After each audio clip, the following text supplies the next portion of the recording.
नमस्कार.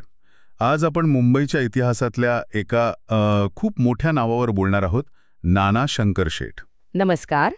हो, नाना शंकर शेठ, मुंबईचे आद्य शिल्पकार असं ज्यांना म्हणतात त्यांच्याबद्दल. अगदी.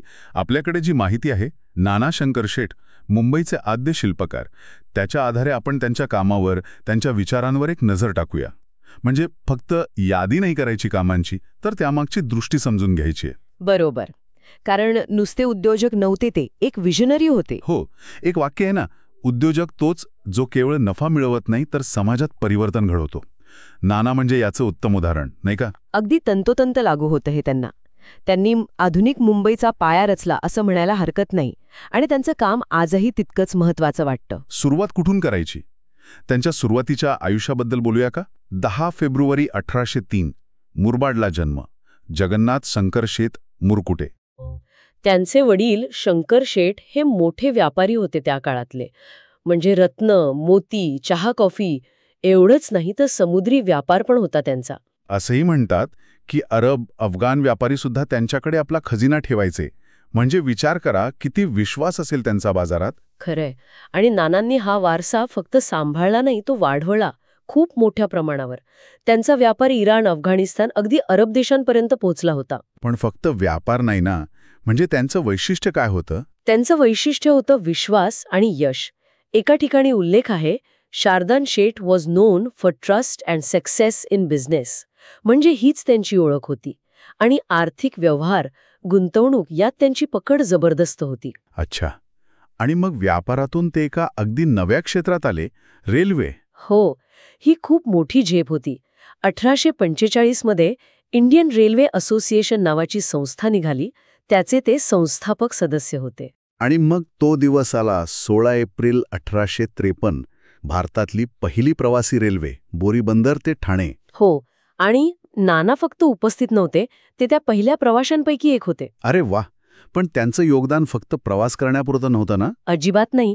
ते या प्रकल्पाचे मोठे समर्थक होते. त्यांनी स्वतःची जमीन दिली रेल्वेसाठी.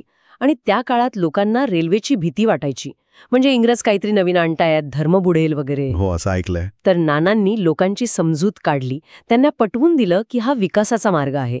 आणि महत्त्वाचं म्हणजे त्यांनी इंग्रजांसोबत भारतीयांचा सहभाग पण महत्त्वाचा मानला. म्हणजे ते फक्त गुंतवणूकदार नव्हते, तर एक प्रकारे नेते होते या प्रकल्पातले. अगदी. आता मुंबईच्या जडणघडणीबद्दल बोलूया. किती संस्थांच्या मागे नानांची प्रेरणा आहे. एल्फिन्स्टन कॉलेज, जे school of art, town hall म्हणजे आजची एशियाटिक लायब्ररी, जे हॉस्पिटल, भवानी शंकर मंदिर, धर्मशाळा. यादी खूप मोठी आहे.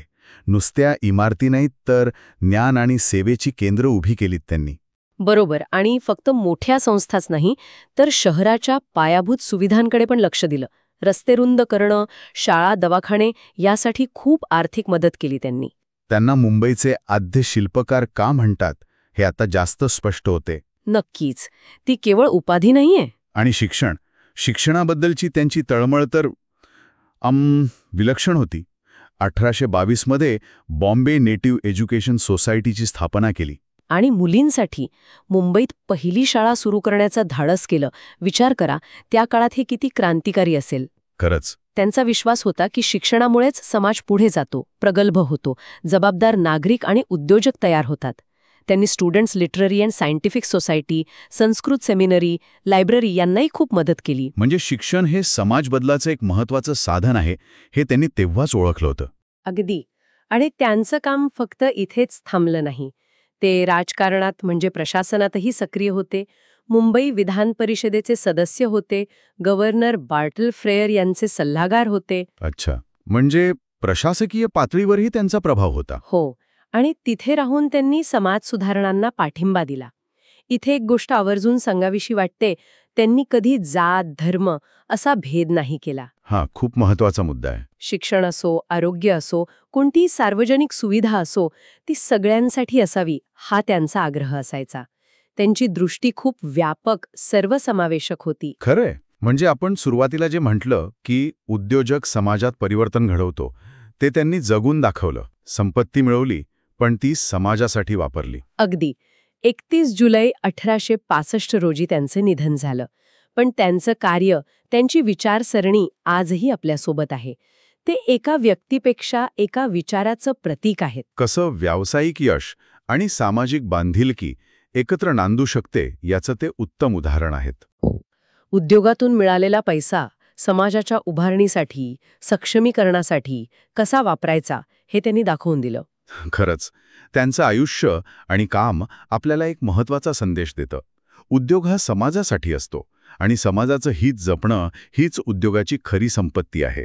बरोबर. जाता जाता एक विचार येतोय मनात. आज आपण कॉर्पोरेट सोशल रिस्पॉन्सिबिलिटी CSR बद्दल बोलतो. नानांनी जे केलं म्हणजे व्यावसायिक ध्येय आणि सामाजिक जबाबदारी यांची जी सांगड घातली, त्याची तुलना आजच्या CSRशी कशी करता येईल, की नानांचं मॉडेल त्याहूनही काहीतरी वेगळं, अधिक व्यापक होतं? विचार करण्यासारखा मुद्दा आहे नक्कीच. नानांचं काम हे केवळ नियमांचं पालन नव्हतं, ती त्यांची आंतरिक तळमळ होती. त्यावर नक्कीच अधिक विचार व्हायला हवा.